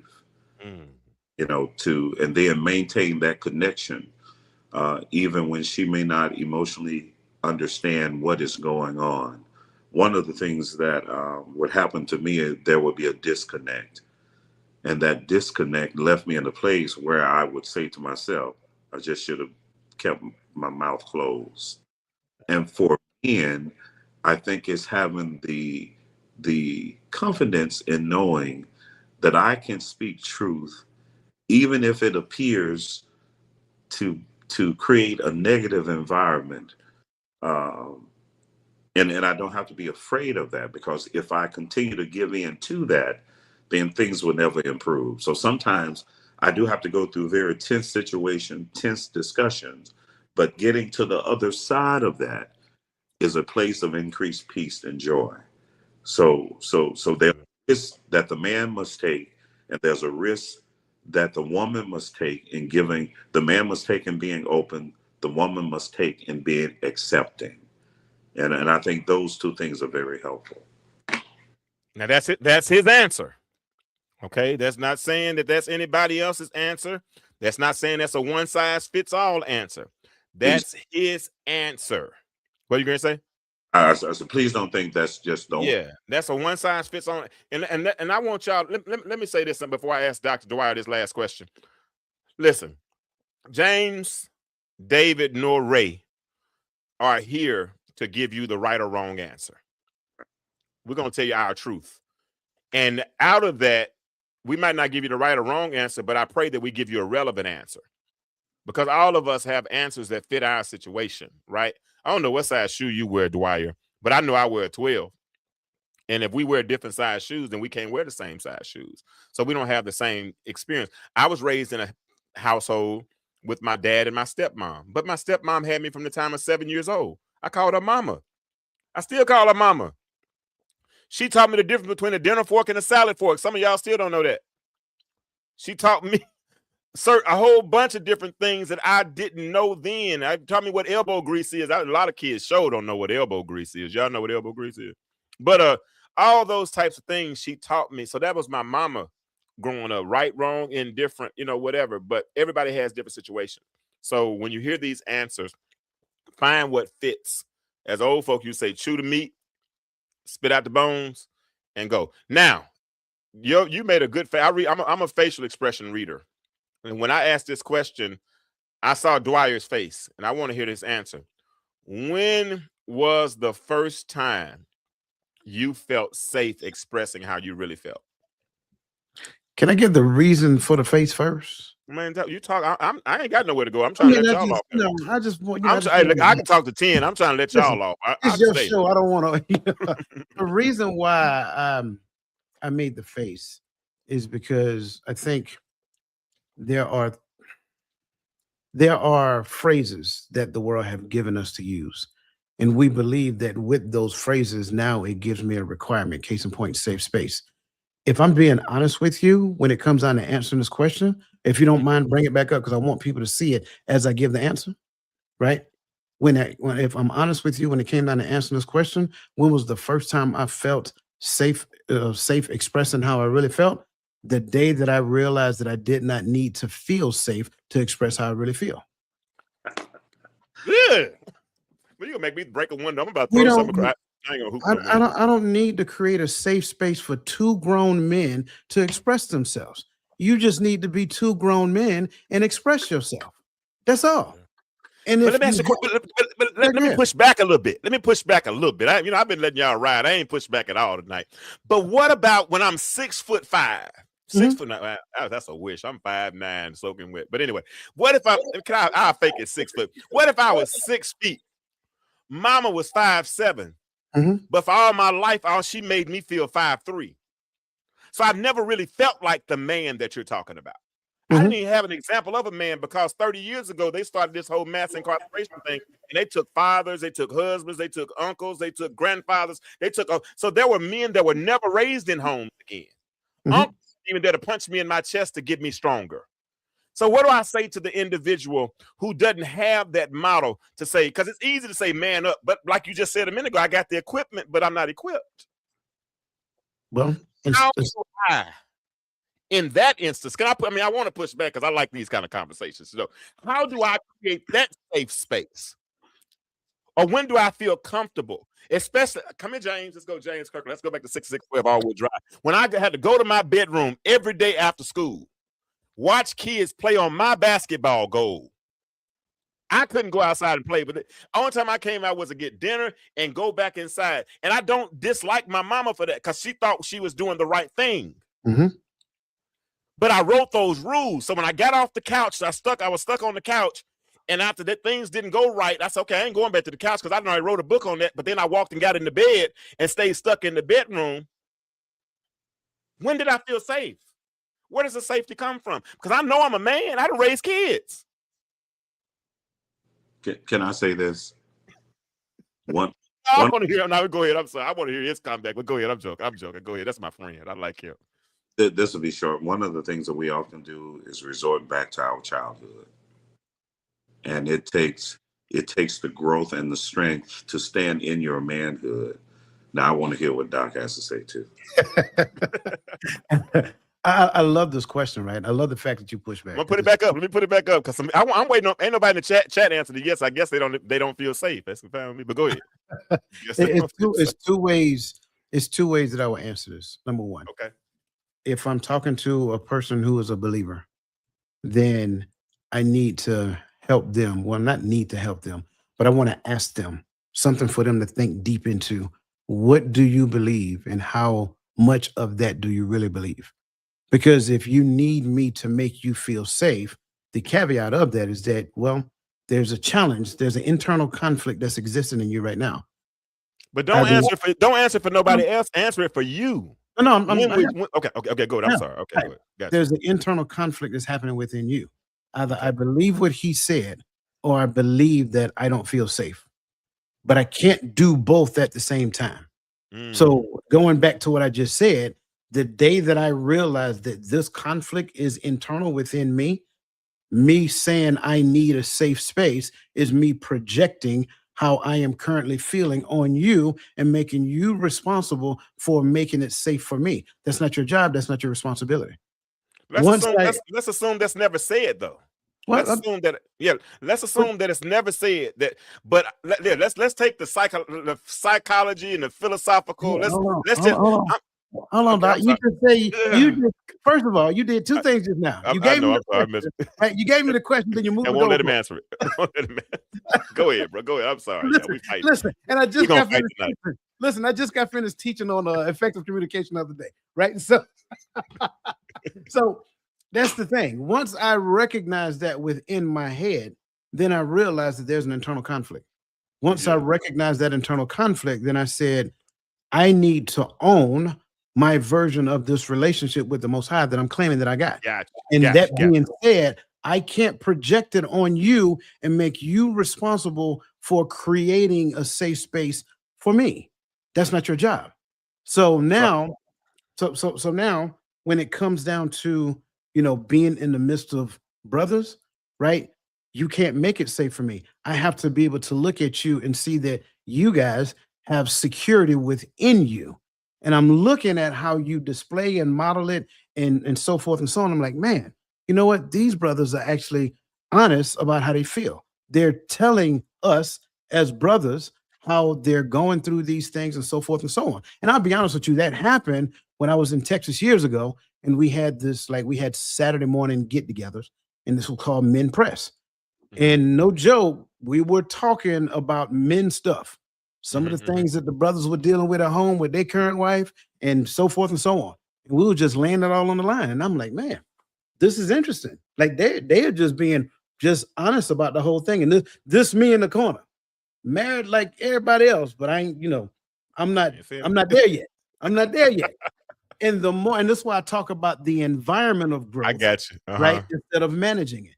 But once I sensed in the environment that, you know what, this is the thing I never got when I was growing up, seeing men be honest about what they're dealing with.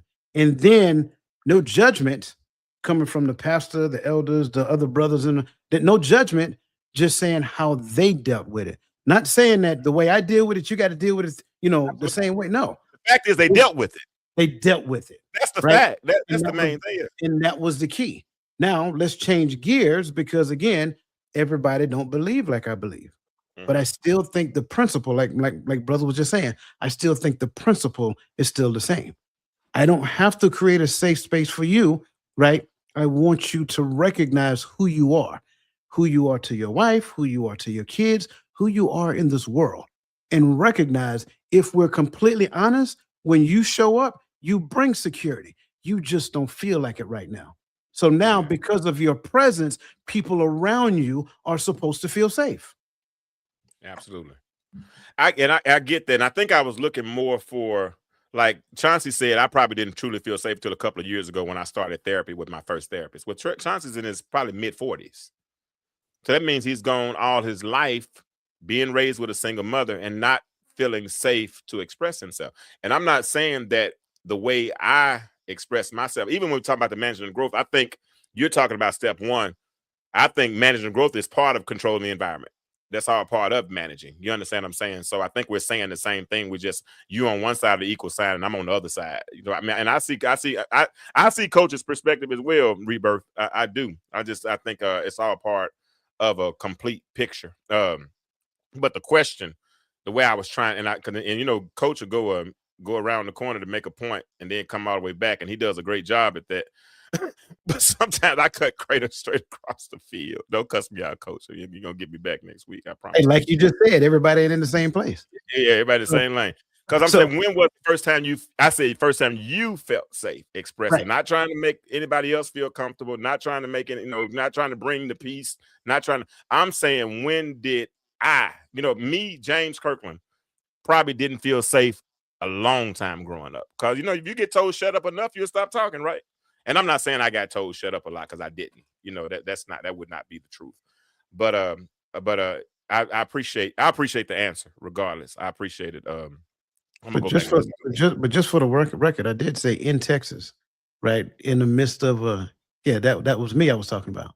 Oh, I got it. No, you got listen. Everybody, please don't take this the wrong way, y'all. This is just me and him talking. This, and we'll talk like this offline as well too. He did say in Texas, and the point was, when you said you heard those brothers expressing, and you weren't in that place yet, but you did hear that it's possible. And there are certain things at this point now, at 53 years old, I'm not expressing myself around certain people. If I don't know you, or if I'm not I'm probably not I'm not that healed. I'm not that emotionally available to just share my emotions with just random anybody and everybody. Now, I've cried more in the last week with this sciatica than I've cried probably in the last 5 years. You know what I'm saying? Well, no, I can't tell you. My mother passed in the last 5 years. So I cried real hard about her the other day. Dr. Evans, I had a flashback, man, about mama. And the flashback that came to me, Dwyer, was, I preached her eulogy. And when I preached her eulogy, one of the rules I gave myself is that I couldn't cry. And when I didn't cry, I don't think I ever really grieved. And so when I sat here last week on the floor trying to get my back together, and I was watching a video on Facebook, and it was her cheering for my nephew. When I heard her voice, man, I lost it. You know what I'm saying? But it was like a cleansing for me. You know what I'm saying? Because I kind of went back and I was able to go back and deal with those emotions, right? And so I'm getting there. I'm getting there. I'm better than I'm not all that I should be, but I'm sure not what I used to be. And hanging out with cats like Dr. Dwyer, because he's gonna come with the thunder every time. And I appreciate it, Doc. You challenge my perspective. I don't have to clean up nothing you say. I mean, I can just sit back and just hoop and let the music play and let you change your voice all day. And Evans is gonna be always clear and concise. And y'all bring friends with y'all. I appreciate y'all. If y'all not gonna call in, I'm not gonna keep these gentlemen on the call any longer unless someone else has a question. But these are some of the final. In fact, before I give my final takeaway, I'm gonna give a couple of final takeaways. Couple takeaways we've learned tonight is: number one, silence is not strength. Number two, vulnerability is not weakness; it's wisdom. Number three, the mind and the body are deeply connected. They're deeply connected. Number four, stress stays hidden. Stress that stays hidden can show up physically. That's what he just said. High blood pressure, all those types of things. And this is the one I want y'all to really understand. Healing begins when we stop carrying everything alone. The moment we stop carrying everything alone, Chauncey, you call. Oh, okay. It's Chauncey. Are you trying to call? Hold on. Let me see if he's trying to. Are you trying to? Okay. He's call again, Chauncey, because I didn't hear you calling. I'm calling you on I answer my regular phone. Call right back, Chauncey. Somebody's trying to answer a call, and it didn't ring on my end. I'm sorry, y'all. Let me turn the volume. Oh, here it is. There it is. There we go. All right, y'all. We have it. Are you there, Chauncey? How you hung up? Call right back, Chauncey. I thought I had you. Call right back, sir. Let me get his phone call. Call right back, Chauncey. Please. Go ahead. Let me see. Where was I at? Oh, here it is. He's calling now, y'all.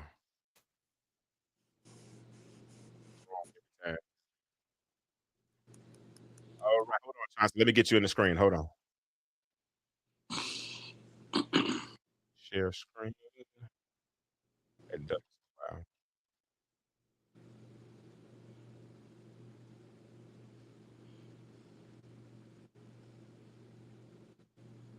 All right, Chauncey. I think we got you. Hold on. Let me get you. I don't want him up there. I just want three. Chauncey, Yes, sir. can you hear me? Can y'all hear Chauncey? Yes. All right, go ahead, Chauncey. I just want to, I had a quick question I was going to ask about, talking about, what's the question that was someone asked? Yeah, making decisions. I wanted to ask a follow-up about how does divorce, or what was someone's thoughts about divorce playing a part in making those types of decisions? Especially, like I know for me, for example, I kind of grew up in the church, and I remember you hear like a lot of different churches say, you know, marriage is supposed to be like a lifetime covenant, things of that nature. So I just wanted to get thoughts about divorces and things of that nature and how your thoughts about that. Anyone can answer that question. Did y'all hear his question? I didn't really get a full understanding of your question either, Chauncey. So you're asking, I see earlier you said in regards to making decisions, how does divorce play a part in that? I see that you put that in. Is that what you're asking about? Right. And making what type of decision? And like when you get to the part when you say, okay, this is, you know, what we're going to do, we're going to actually divorce as opposed to staying married. Because I feel like, well, I guess from my perspective, growing up in church, people always say, forgive, so stay married for a long time. Marriage is a covenant, all that good stuff. You hear that throughout church. I feel like I've heard that throughout most of my life. Mm-hmm. So when you make that decision to actually divorce and you make that decision, I guess my question is, I feel like when you learn in church that you're not supposed to divorce, when you make that type of decision, how does that play a part of that? I'm gonna toss that one right on over to Pastor Evans, because I know you run into those situations as a pastor. So you go ahead and you answer that question for this brother, if you will. Yes, I guess for anyone who's raised within the church, you hear things like hates divorce, and that makes one feels like if there is a divorce, there's a great failure, and I still believe that the divorce has been one of my greatest failures, but it does not mean that I cannot live past it, that God will still not bless me after that point. Um, so, so your individual relationship with God is more important than your. And I think sometimes I lost sight of that by thinking God was somehow blessing me through my marriage. And that if that changed, then he wouldn't be able to bless me. So my mind was just inundated with what I've grown up hearing all of my life. And then when I went through it and God brought me through it, and God continued to have a relationship with me, and he continued to bless me, that showed me that divorce was not the unpardonable sin. Mm. So I could ask God for forgiveness for my part, whatever I did, uh, uh, and then live again. It is not something that anyone wants, especially when you have a family, an established family. But I think that when you think about the alternative, staying together and being very destructive in each other's life, and also the influence of the children's lives, that gives a level of clarity to it. But now divorce is not the unpardonable sin. That's what I had to come to terms with. As painful as it was, as devastating, as much as I didn't want it, it happened, and that gave me motivation to probably live for myself, meaning do do what I needed to do, and that was not resist during the divorce, and that is my. Did you have anything to follow up on that with, Dwyer? Yeah, I'm 100% in alignment. I think sometimes we try to govern ourselves to a word that we never used as governance before we got into the situation. Mm. So if our relationship, our marriage wasn't governed by the lines of scripture, and we never made the proper course correction throughout the course of our marriage so that we can align with his will according to what the word actually says, then I should not have any reservations by saying, especially if we are at the point to where it is extremely toxic, it is to the point to where we are just like cohabitating, all of those things, then at the end of the day, hey, it's better to separate so that you guys can have some type of mental clarity and peace, as opposed to trying to stay together and force it to work. That's not healthy for anybody. So again, if it wasn't governed by his word, we didn't course correct to get in alignment with his word, then at the end of the day, we might be in a transactional relationship as opposed to a covenantal relationship. And if it's more transactional than it is covenantal, then it's not governed by the covenant. If I'm not exercising in this relationship, and I talk about me first, if I'm not exercising husbands love your wives like Christ loved the church, and she is not exercising, wives submit yourself to your own husband. If we're not exercising that and not trying to become one flesh, and you're doing your thing and I'm doing my thing, we're not holding ourselves accountable to the scriptures anyway. Yeah, that's good stuff. That's real good stuff. That's good stuff, y'all. This has been a rich conversation. I want to do it again next week. I know y'all don't want to mess with me again next week, but this is good. I think we can help some people because we're able to state how we feel clearly. We can even push back and not get mad at each other. You know what I'm saying? This is grown. This is good. This is good conversation. 2 minutes. 2 minutes. Evins, 2 minutes. Give us your closing thoughts. 2 minutes that we're gonna get. I'm gonna try to get us out of here by 10 o'clock. One of the ways that we face our fear is that we deal with we confront them, and since I'm in the counseling field and also the pastoral field, one of the ways that will help people confront their fears is through counseling. And if you engage that process, you can hear yourself talk about the solutions that you already know will work for you, that you may not have the courage to step out in faith and fulfill. So that is the reason I see a value in counseling. And of course, how can I not see a value in the God who created me and helping me get to that place where he purposed and destined me to be? Yes, sir. If when I find that life is most fulfilled, and let me say this for the record, it doesn't mean that life is perfect, but there's something about having a fulfilled life that makes up for the things that are not there, because you're so fulfilled with with with finding your destiny. So those things go hand in hand. I have not known a brother or sister who didn't need to talk with someone and to be open with someone. I would always say, seek that person out. It may not be every member of a ministry, but now God has prepared someone to help walk with you, and that is a blessing in itself. And we don't take advantage of that as often as we should. That's good. That's good, Doc. We appreciate you. Y'all. Thank God for Reverend Ray Evins, Pastor Ray Evins, being with us tonight. He'll be back soon. He's never turned me down.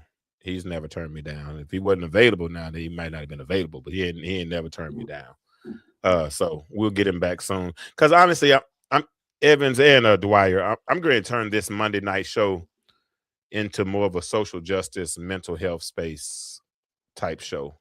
If I'm preaching, I preach on Wednesday night or Sunday night or something else. But this show is going to be about uplifting our community, males and females, things that we can do to uplift this community. All right, Dwyer, give me 2.5-3 minutes, and then we're gonna close it on out of here. Yeah, this is an important conversation. It's actually a conversation that we're having on Friday night as well. I think when it comes down to just having a better understanding of who you are as a person, I think we got to go back to the basics. If we don't go back to the basics and recognize that there's a 4-part to your development, then we're missing a big piece. And I love the fact that the Brother Ray talked about the counseling space, because I like to talk about the coaching space, and they actually work hand in hand, believe it or not. And so in the space of what I tend to talk about, you have to have a healthy self-concept before you can have this healthy self-identity. And then if I don't have a healthy self-concept, I don't have a healthy self-identity, then I won't have a healthy posture. And therefore I am going to esteem myself in the wrong way. This is how you get young men abusing themselves and abusing their bodies, because they do not understand who they are and whose they are. When you understand whose you are and you understand who he created you to be, and then you pay close attention, staying closely connected with him, and he shows you what he called you to do, now you can actually go through the developmental stages that you need to go through so that you can walk in that thing that you are called to do. Now, I say this all the time, and I really do believe you don't have to hunt for her. She will show up. She will show up because she is going that same direction, and then she can help you. And this is my phrase. She can help you carry that bucket of water. But let me tell you something. If she show up and she don't even offer no help, she ain't her. She might be a good friend. She might be a good sister, but she ain't her. And I think sometimes we confuse proximity and availability with destiny, and it's not the same thing. Some of us has tied ourselves to people that we were never supposed to, and then we struggle and fight trying to keep this boat afloat in the water, especially when the winds get choppy. You, young man, if you're listening to me, you will call the calm the storm. Calm the storm in your life first, and therefore you can calm the storm in somebody else's life later. And the church said, Man, amen. Amen. Listen, this has been rich. Y'all, let's do it again soon, okay? Let's do it again soon. Let's do it again soon. If y'all have anything y'all want to talk about, even on my platform, and if you think it's going to enrich our community, I'm open. Okay. All right. Y'all say good night to Dwyer and Evins, and I'll say good night to y'all, and then we'll be out of here. Thank you all. Appreciate you very much. All right.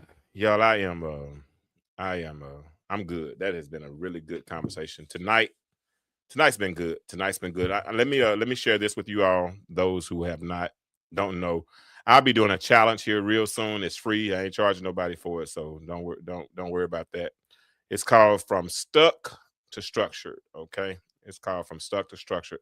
I'm going to talk about my processes, how I changed, and I had to change my way of thinking, and some of the processes I've gone through. So it's going to be a 5-day challenge, 1 hour a day, free. From Stuck to Structured. If you want to be a part of that, I haven't set the date just yet. I will be setting it real soon. But if you want to be a part of that, please, ma'am, please, sir, reach out to me, and we'll make that available to you. Okay. All right. So we've had fun tonight. Tonight we asked the question, who taught us to suffer in silence? But maybe, just maybe, the real question is, who will teach the next generation how to heal? If we were taught to bottle everything up, then we have to be intentional about teaching something better. We have to teach our sons, our brothers, our friends, and even ourselves that healing is not weakness. Honesty is not weakness. Tears are not weakness. Reaching out for help is not weakness. This conversation is about freedom. Freedom from old scripts, freedom from old pain, freedom from the lie that strength means pretending. You don't have to carry everything by yourself. All right? So let me see what Crystal said. If you are not busy tomorrow night, join us for Coach's Corner hosted by. If I'm not busy, I'm not. I do a class, an AI class on Tuesday nights, but I'm definitely going to be a part of his Bible study. Okay, but I'm out of here. Remember this: the world is changing. I forgot to do this. Hold on. I like to hear a little bit of it because it's just my song. This my music. Hold on, just a little bit. Then I'll leave out. But remember this. Remember this,